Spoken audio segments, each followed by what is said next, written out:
Now I'm at this point where what you see today is what I've done after gaining 70 pounds. 21, I got a bipolar 1 diagnosis. Addiction of, it could be gambling. For me, was alcohol and drugs.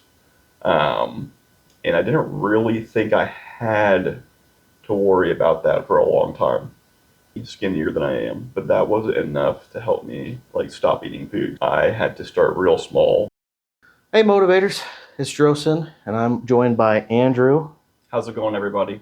And yeah, here's another Drostan at night. It's dark out now, so it counts. It's Drostan at night. So anyway, Andrew, how do we know each other? Who are you?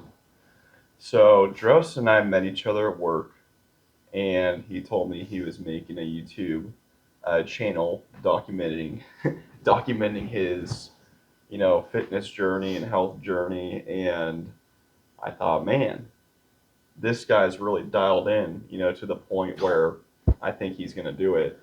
And so I told him, I think I have some things I can offer to your channel. Hopefully, some people find it useful or resonates with somebody out there on kind of why I personally choose to work out or diet or whatever people kind of consider fitness. So Andrew, who are you, and kind of describe to the audience, like kind of just give your story. Who are you? What's going on? Yeah, well, I'm Andrew. I was born and raised in Kansas, and I've been, I'm a people person. I have plenty of friends. Typically work sales jobs. Um, Pretty normal guy's guy. I don't like to stay inside too much. I like to go out and do something or see somebody or see some people. And over the years, I have been in really good shape and then gained, 20 pounds and then got back in really good shape and then, gained about 20 more pounds, maybe 30 pounds. And now I'm at this point where what you see today is what I've done after gaining 70 pounds. And then along the way of getting back into some exercise and getting back into healthy eating, uh, I'm now not at what I thought I was going to be goal weight wise, and I'm also now understand that's where I want to be. Okay. So I know we've spoke before, and you've had several hurdles to Yes. overcome. Not quite in the physical way, like mine or Chris or even Barbara, who you guys should see here. One of the corners. I never Those remember. floating corners. Yeah. Yeah, it's one of those. Um, and I'm still kind of sick, so I'm sorry. Um, yeah. So can you kind of describe, like, kind of what have your major hurdles been when it comes to your fitness, your Yeah, health? absolutely. So I think something that was always present that I kind of knew about was my own mental health. Mhm. Growing up, I was diagnosed with ADHD, anxiety, depression, and that was from the ages of like 14 to 21 until when I was 21, I got a bipolar 1 diagnosis. And for those who don't know, it's not just the guy on YouTube, screaming profanities and hitting his head on the ceiling thing, which is what I always thought bipolar was, to be honest, until I was diagnosed. Looks around awkward. That's not me. Yeah, I'm not yelling at everybody. I just speak with authority. Yeah. So, yeah, authority. Yeah. Um, it's a mood disorder, and my flavor of it is one where I experience, symptoms that lead up to elation, ideas that that correct my head spinning really fast, what's known as mania, and then I also have the swing down to depression, and that's definitely a different depression than what I've typically experienced before I had bipolar disorder. It's like something where it's hard to snap out of until it seems like it ends. So Just got to ride it out, sort of thing. yeah, when it goes untreated, it's definitely like write it out. Given that I don't do anything to make it worse. Right. And then what's common for people who are diagnosed with bipolar disorder is to run into an addiction of, it could be gambling. For me, was alcohol and drugs. Um, and I didn't really think I had to worry about that for a long time. When I was 21 through about 27, 28, you know, I was just partying like the rest of them. Nothing wrong with it, except for I kind of knew that I was ready to party, you know, the whole weekend, every weekend, even as I got into my mid to late 20s. And for some people, that's fine because they don't drink like I do until you're getting hungover until Thursday. Um, so basically, my life just came to a screeching halt where I decided I need to do something about this. And the first thing I did was sobered up, and that was at the age of 28. Okay. And I'll actually be 3 years sober at the end of this month. Congratulations. Thank you. So I got sober at 28, and through that journey of learning to not only continue to stay sober, but live sober, I realized, you know what, I never really managed that bipolar thing, and I think it's definitely still here. As much as I wanted, like, pretend like it's not a real thing. Yeah. If I don't look at it, it's not real. Yeah, but it super is. Yeah. And I learned that the hard way. I learned that after, you know, being prescribed, you know, some medication that'll help throughout the last, you know, from 21 to now, you know, and then got off the meds as I was feeling better, which is like Very pretty common. normal. Yeah. Not just for mood disorders. That's just common in general. Yeah. Like, oh, I'm all better. I don't want to take pills. Yeah, I don't anymore. need it. That's why antibiotics are such a big problem. Because you usually get better within a day or two, but they want you to take it for several days to make sure you kill all of it. Yeah, and then you get sick again if you stop after day 2. Either that or you are fine, like you did beat it off, but then the what do you call it? Like the bacteria then becomes like antibiotic resistant. Mm-hmm. So that's kind of the problem there. That's been the whole big thing with that. Dang. Yeah. I didn't know that much, but I knew you had to take your antibiotics. Yes. And that's the same thing with, you know, any sort of, it doesn't have to be what I have in particular, but for me, I accepted that, one, I had to sober up, and two, I was now facing all these mood changes and swings pretty much just unfiltered. And, yeah, I've been seeing a therapist off and on for years as well, along this whole timeline from when I was 21 and gaining weight, losing weight, partying too much, all that. So now I'm on a consistent regimen that really works for me. Mm-hmm. And it's, you know, it's not a cure-all. You know, if I treat the, you know, alcoholism, if I treat the mental health, you know, it doesn't mean my life's going to do that. Yeah. And that was the same thing with my weight. I had to look at myself in the mirror and see how much I had, maybe willingly, maybe just pretending it wasn't happening, how much I was eating. Mm-hmm. And that looked like, you know, foot-long Good Sense subs with chips regularly. Oh, man, dude, I know.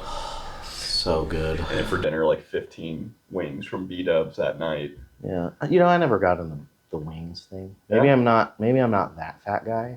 I'm like the ice cream and cookies guy. Yeah, that's my crack.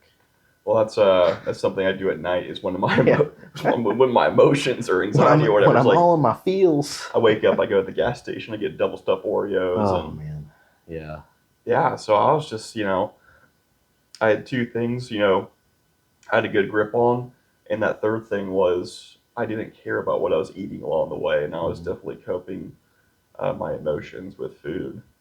And you know, for the first time in my life, I really thought, man, this is a point where I'm either going to keep going and this is what I'm going to look like until, you know, I die, or I can figure out why I want to do this to myself, because, you know, at the end of the day, body image does matter.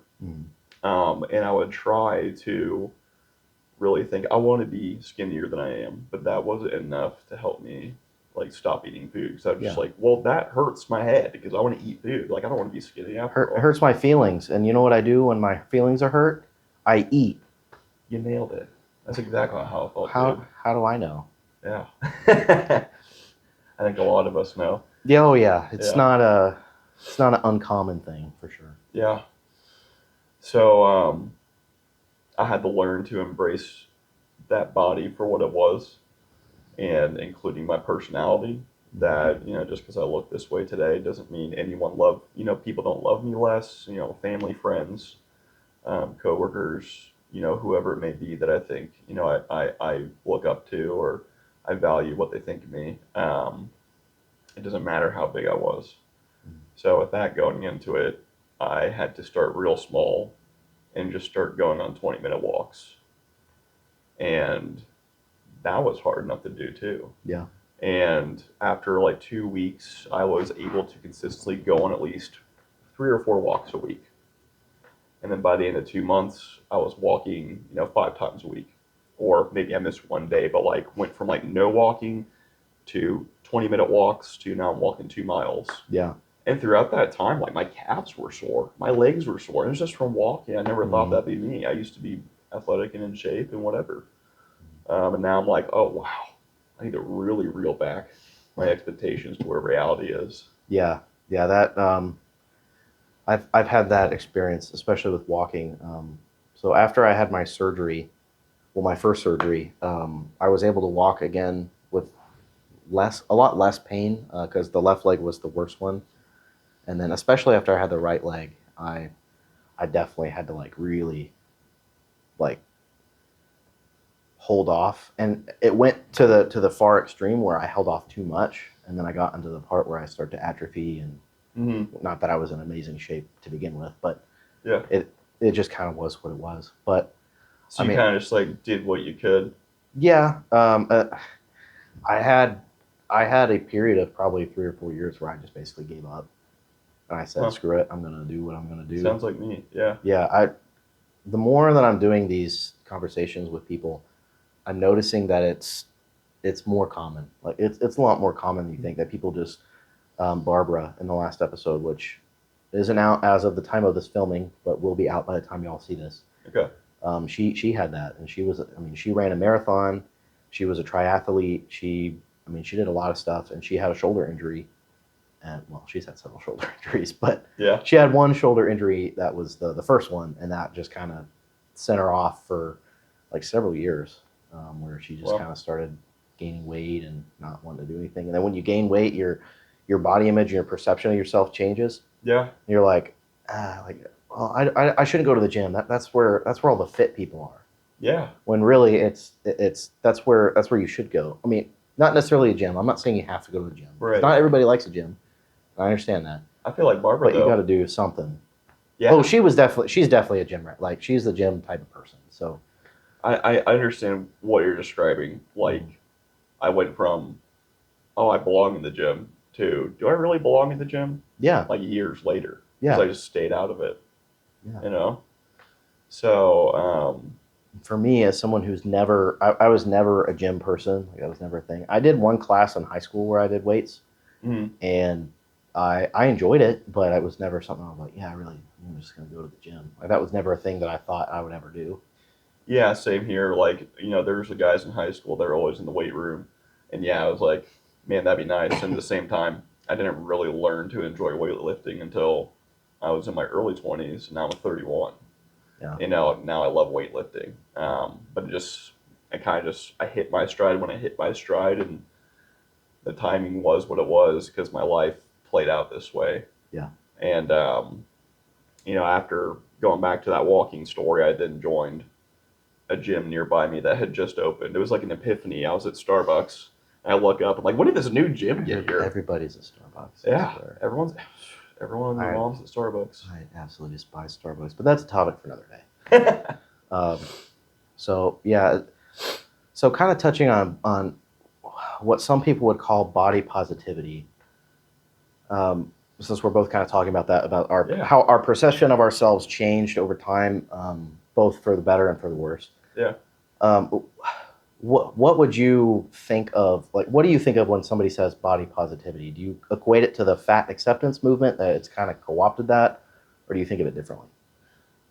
I think it all depends on intention. I've also lived the other side of it too, where I did have to be body positive.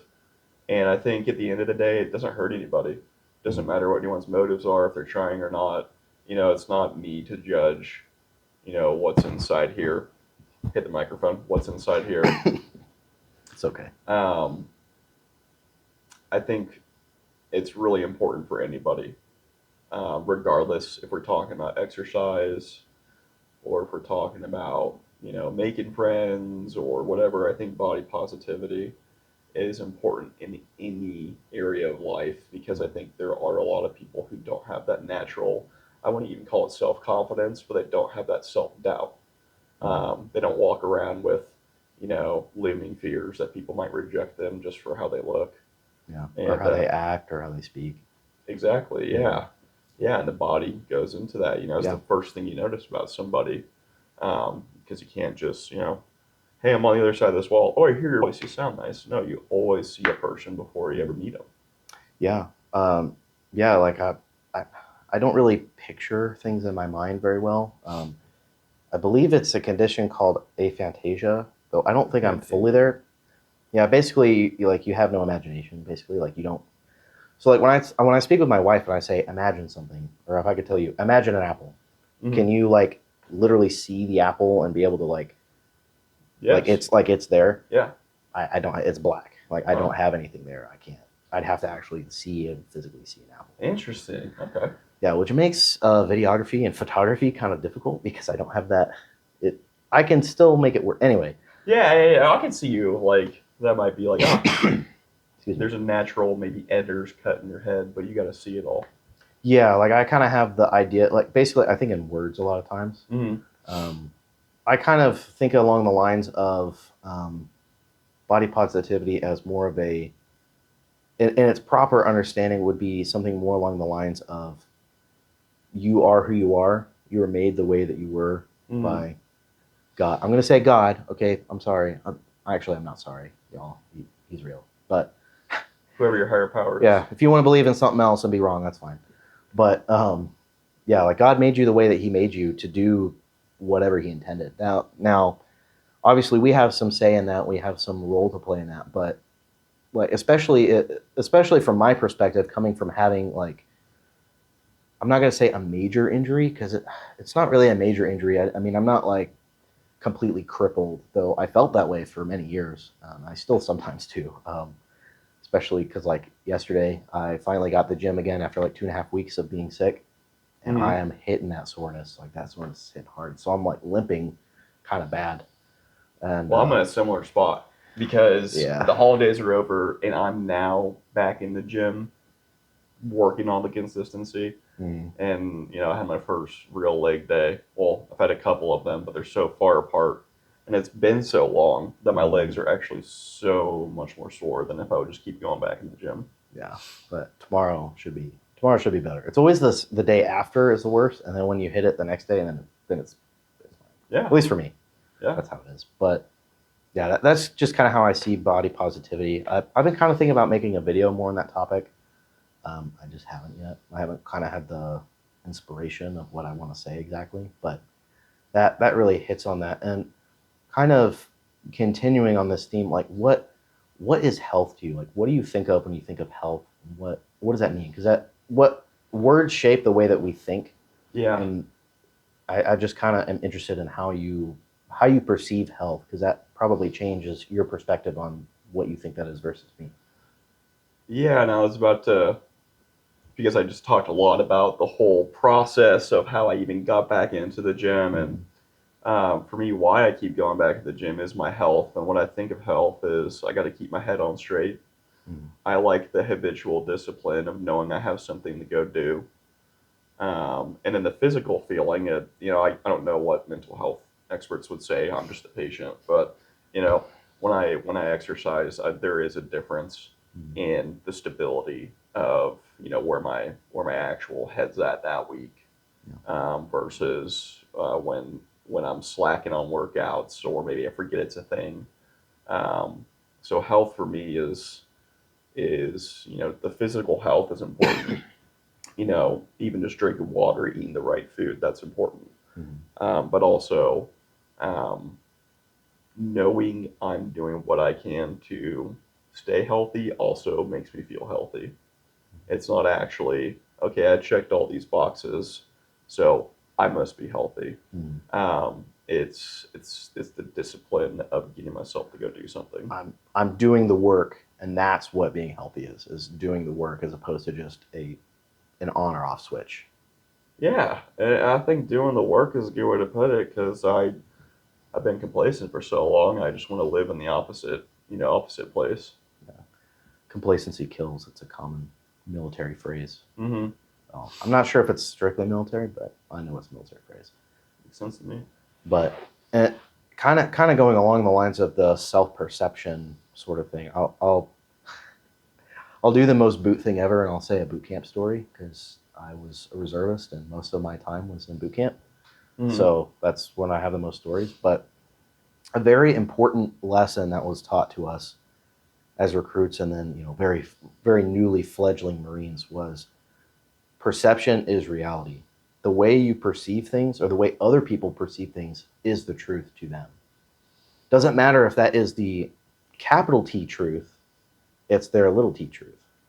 So the way you present yourself, like in sales, if you go into a sales call, or you're meeting with somebody for a sales interaction. Mm-hmm. I'm not a salesperson, so maybe one day, but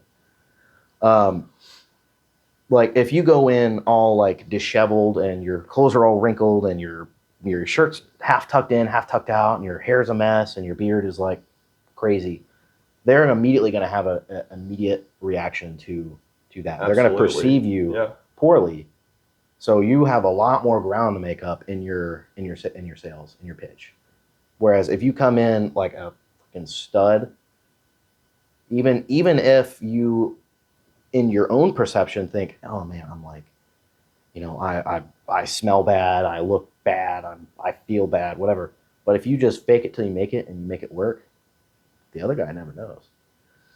So, and a large part of that was like of maintaining your own perception to kind of trick yourself was, funnily enough, posture, keeping your posture correct or in a somewhat aggressive way. Yeah, really helped you project yourself. Like you'll see a lot of excuse me, a lot of boots who they wear their covers, like their 8-point covers, or even the Army, they do this with their ball cap. I don't know, whatever they call it. Mm-hmm. The patrol cap, I think is what they call it. Same thing. They'll wear it really low, so then they lift their head up to basically look down at you. Okay. You'll notice that a lot. Another thing that they'll do, and hopefully this will still be in the frame, is you'll stand, right? You'll stand up straight, and then you'll kind of sit back on your hips, kind of like that, like you're just kind of in charge. And you'll see drill instructors do this, like if you ever watch videos. I might insert a little video of that. So I like what you're saying though, because I totally agree. For me, it's not about having everything put together behind the scenes. It doesn't matter what's off. I don't care.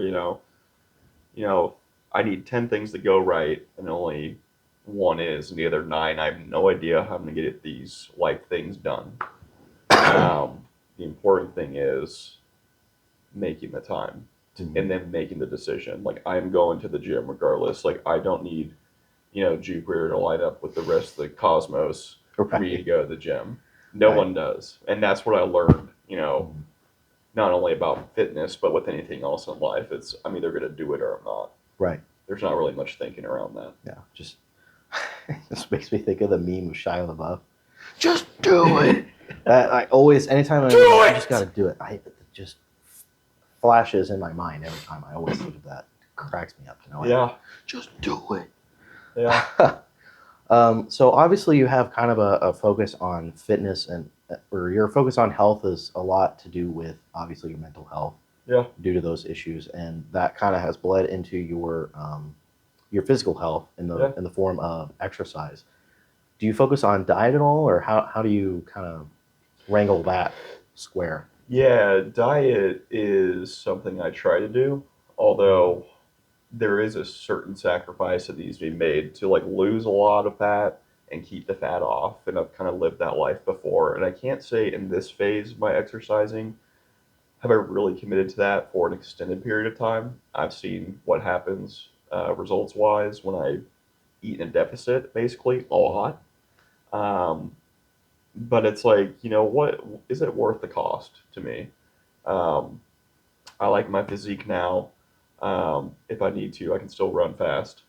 If I need to, I like that. I need to. I like that. I play softball. Yeah, I can still run fast. I can't run fast if I need to. Man, I'll catch up, guys. Oh dear God, I'm not catching up. Yeah. I'll see you guys later. Yeah, see you guys. I didn't do my cardio for 10 years. Close, yeah. Maybe not 10, but feels like it. And, with diet, I really don't. Um, that's one thing I need a lot of discipline on because my metabolism just isn't the same as it was 5 years ago. And everything I do eat extra is adding up a little faster than it used to. And how much extra is less than what it used to be. Um, so I think with diet, it's I kind of picked this battle where I'm going to maintain this physique, and if I really want to lose the weight, I really will. But that I know what the sacrifice is. It truly it's not fun. It's not sexy. You got to eat no fat, boring food, and not always boring, but you're never satiated, and I feel like I'm starving myself until I eat something real again. Yeah. And I do believe this: if you eat, in that deficit 6 days a week, and you only have one cheat meal a week, that does work. But I feel like that rips my soul out of my heart because I just feel like, wow, I am a slave to this deficit. So with diet, I really don't stress the extra things, but I do moderate because throughout the week, I do make the right choices. And if I don't always make the right choice, I make enough right choices during the week um, to afford what I do on the weekends. Yeah. Okay. I would, when you're talking about dieting and feeling unsatiated, that's like probably the biggest cause of people failing diets. I believe Like, it. big time. Especially Me when you're too. taking somebody who's like emotionally attached to that feeling of satiation, which is fleeting even in that moment. That's why they get so big. Yeah. Um, I think that style of dieting is really difficult and hard to maintain. Not that. So I'm gonna make my pitch for low carb. It's Low carb is different in the sense that, like, especially when I've done it and I've done it properly, I felt full like all the time. I would go naturally days without eating just because I didn't feel hungry. Mm-hmm. Sometimes, like, around a meal, like a regular meal time, I would kind of get hungry a little bit. I would drink some water and just kind of like, whatever. I'll eat later, and then it would pass, and then I'd be good. I went like a total of 3 days was the longest fast I did. Which, if you had told me that like 5 years ago, I'd have been like, that's crazy, dude. Like, there's no way. Yeah. There's no way I can't go more than 3 hours without eating food. Yeah. But yeah, like I think focusing more on maybe not even a low carb, but maybe a moderated carb diet with a high emphasis on fat would be something to look into. Mm-hmm. I have the Lies My Doctor Told Me book review live stream coming up. Nice. Not this, from the time that this is being filmed, not this Sunday, but the Sunday after. Okay. I got it scheduled. I kind of have to learn and figure out how to do a live stream. But that's a big topic that he has in that book, of like, particularly the idea that to lose weight you have to or exercise is the best way to lose weight. Exercise is good and it has a lot of benefits, but like weight loss really is not a big one.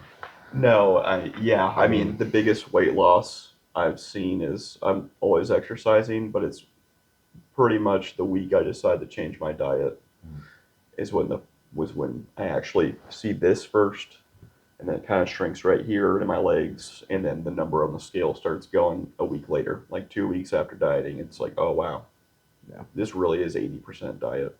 Oh yeah, but, I mean, it may even be more. And I think a lot of the problem that people have is the idea of a calorie is a calorie, which is another myth that he talks about, which people disagree, and frankly, I don't really care. But the idea that like all calories are treated equally within the body. So he says a calorie is a calorie. No. Okay. A calorie is not a calorie. A calorie is a useless measurement when it comes to food. Okay.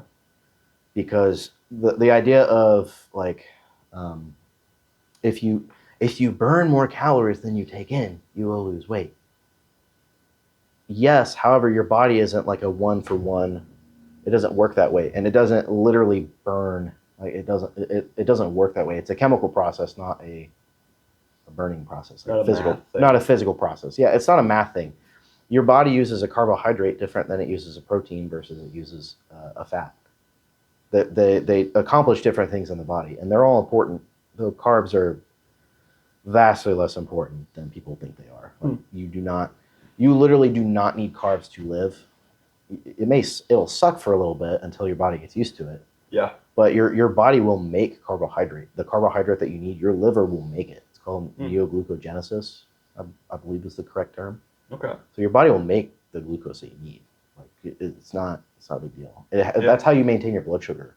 So like when your blood sugar dips, when you're healthy, your blood sugar dips, your liver will, oh, hang on, let's make some carbohydrate, put some sugar back in the blood. Yeah. You know, that's kind of how it is. But yeah, I personally, the first time I started really focusing on my health was I focused on the diet. Like I went 100% diet.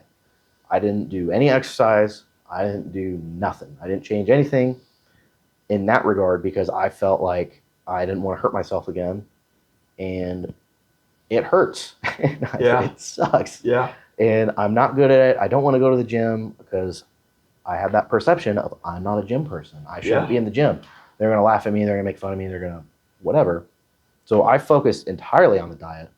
And I ended up losing a good 20, 25 pounds within about 4 months, which isn't a crazy amount of weight, especially for people who do carnivore and keto. Like they'll lose that in like a month. I hate these people. Yeah. Apparently my metabolism is absolutely just horrible because even when I was in boot camp, the most exercise I've ever done in my life, and I was probably burning like 10,000 plus calories using that method of measurement. I was eating easily 10,000 calories a day, and I was losing weight, but I wasn't losing weight very fast or consistently. Okay. I would lose weight for a week because they would check our weight every week. Yeah. I would lose weight for about a week, and then I would plateau for 2 weeks. And just before they would say, all right, we're going to lower your food intake, we're going to put you on half ration, I would dip again. And I noticed that same pattern when I focused entirely on the diet. That was the same thing. Wow. I would lose weight for a little bit, and then I would plateau. And I wouldn't change anything. Yeah. And I would keep going. I don't know why that is. That's just how my body is. But yeah, that's been the frustrating thing with this time around is I am doing the exercise in addition to trying to do the diet, though the diet hasn't been as successful. So I would probably say if you're going to focus on one, focus on the diet. Yeah. Which kind of sucks, but the exercise is nice because you feel like you're physically doing something, whereas diet, you're just kind of there. And I'm someone who enjoys moving my body around and when I'm motivated. There's also a ton of people I see on social media who lose weight and they're not exercising, or they're not doing they're not at the gym doing all the machines or the weights or whatever, the fancy mats or whatever. They just diet and they go on walks, or they diet, and what they're doing now versus what they were is such a drastic change. Their figure looks great, compared to where they were when they started, just from diet alone. Yeah. And that always frustrated me, was seeing the people who, I lost 15 pounds in 2 weeks. As I'm over here like barely getting the 2 pounds. And that's me actively trying to lose weight. But but at the same time, I was satiated. Like I felt full. I didn't feel like I was like starving myself and I was dying. So at least I didn't have that experience where like I'm starving myself and I'm not losing the weight at the speed that I want. Yeah. Like that is when, because I've tried that before, and like no wonder people quit. Yeah. When that happens. Yeah. So I think for me it's definitely a balance of, it started off as exercise. I think maybe if I cared more about my diet, maybe if I did that first, if I was one of those people, my figure might look, more trim. But I started with the exercise. I ended up bulking a lot by the time I found out what dieting does. And that's just where I'm at. Yeah, it is what it is. I mean, everybody's different. Everybody has their personal preferences of how they want to look and how they want to feel. Absolutely. It's up to nobody to make, tell anybody else what needs to be done to have an acceptable body. Well, I also find it kind of amusing when it comes to health and thinking of health, when people think of bodybuilders, like competitive bodybuilders, as being healthy, when that is probably one of the most unhealthy things you could ever do in your life. Not even including the steroids thing. Like just the lengths that they go to get super low body It's a fat different and type like of body dysmorphia.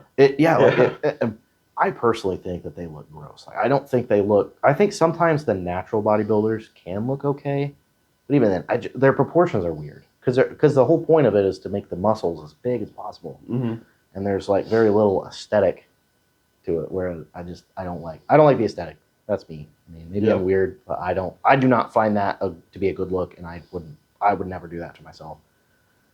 Whereas, and then you have other people who like think that like being real big and bulky is really, like really looks good, or that's what they want. Whereas I'm someone who for me, naturally being that big, bulky, like stocky, big muscular type of body and build is a lot easier for me to attain. Yeah. And yet maybe it's because that's so much easier for me to attain. I actually prefer the more trim, lean look. Like I prefer the look of like an outfielder in baseball. Yeah. Like a professional outfielder. Like when they're wearing clothes, you're like, I mean, aren't I really that? Like they look like kind of average. And then you see them in like PT clothes or like shorts and a t-shirt. And you're like, okay, yeah, I see it. Yeah. But like you want that kind of sleeper build. Yeah, and you're not like super cut and chiseled, but you're not like, V5, get out of my gym, like whatever. Hey, motivators. So this is editing Drostan here. You can't really see the editing stuff, but just wanted to remind you that this video is sponsored by me. So if you want to see any of the written content or any of the other kind of stuff that I have going on, go ahead and take a look over at the website, which I will post right here. And otherwise, let's get back to the video. But yeah, so what do we talk about all these things? What do we talk about all these things? I don't know. Hopefully this audio's okay. Well, I just want to say I'm glad I got to just share, an average guy's opinion, who has some less than average stuff going on in the background. And I hope somebody out there can see that,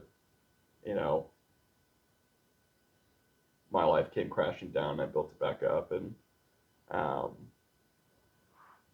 it's possible to get back into fitness. It doesn't matter if I thought the window had passed like I thought, and it's something that I will always, keep in my routine. I won't always be perfect. I won't be going consistently, but it's not something I'm giving up on anymore. It's like it's always gonna be right here. Yeah. So I find it interesting, like how you said, like even on the outside you look like you were fine, but on the inside you had a lot of stuff going on that nobody knew about. Mm-hmm. I think that's the case for really everybody. I mean, even the people that you see in the media, or the what do you want to call it, like on the social medias or something, that are like, they seem like they've got everything. They always have something going on. Yeah. So like even the guy in the gym who's like freaking jacked, and you're like, man, there can't be nothing wrong. Yeah, he's probably had like 3 knee surgeries and like an elbow surgery. Maybe. Yeah. Something, like he's had things and problems that he's overcome that you just don't know because you just never talk to him. Yeah. You don't see him with like an amputated leg and a prosthetic, so you're like, oh, okay, well, he's probably fine. Like you assume. Yeah. I just always think that's funny when people just kind of talk that way, as though other people don't have problems. Not right. that you're not saying that people don't have problems. It's just funny that the way the perception works again. It is, yeah, and it's everyone at the gym has something. Yeah. It doesn't matter. Everyone trying to get fit has something going on too. Yeah. There's, I said this earlier, but the stars don't have to line up. No. To make a change. No. You just have to do it. Yeah. Just do it. Okay, that can be the thumbnail right there where we're flexing. Yes. There we go. Yeah, okay. And then I guess I have one more thing. I'm going to start this as kind of a common trend. Okay. So in the Barbara episode, I talked about my biggest gym pet peeves, Hmm. which for reference, since you haven't seen that video, Yeah. but y'all have. Well, you can't see me in that camera, but so what would you say is your biggest gym pet peeve? My biggest gym pet peeve is when a group of 2 or 3 friends are doing a friends workout where they all go do the same thing for 20 minutes at a time. So there's like, let's say they do Oh, 9 sets total. One person does three, second person does three, the third person does three. You know, by the time they're finished with their 20 minutes on the, quad extension machine, um, they've probably lifted 100 pounds total if you combine all their reps or whatever. Doesn't matter if they're Their guys or total girls. volume, Yeah, yeah. it's like whatever it is, it's too low to actually have to get a workout, and they just hog the machine for 20 minutes. That's my pet peeve. And then I guess lastly, we'll close on a high note. Okay. What would you say is your favorite thing to see in the gym? Barbara said that it was like she loves seeing the fat people. It sounds horrible to say it that way, but she loves seeing the fat people in the gym because she's like, yeah, you're making an effort, you're doing what you're supposed to do. I do too. And yeah, would I you do too. agree? Yeah, I like seeing the people who are, overweight, but I can tell because they keep coming back, and so do I. But I can tell that there's a difference between the people who have the fire inside them and the people who, might want to get their blood pumping and they don't commit themselves as much to the gym. And it's really rewarding to see like the people. I feel like I passed that stage, and now it's nice seeing this guy come in and I see him drop the weight, over like months. And there's some women that come in and they are dead serious about it, and you can tell they knew nothing, but they're coming in anyway. Yeah. Just like I did. I basically only knew what I knew from years ago, and I had to relearn it all. I used YouTube. That's how Yes. I learned everything Yeah. that I did for my powerlifting stuff.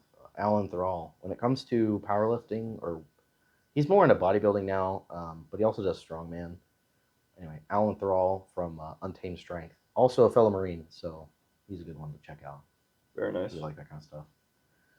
But yeah, that's all I really had, unless you had anything you wanted to end on. No, I don't. Thanks for letting me interview. Oh, thanks for having me in your nice new apartment. It's very nice. Yes. It's very fully furnished. Yes, I have mini books. Yeah. Yeah. Mini. Anyway, we'll see you guys in the next one. Peace.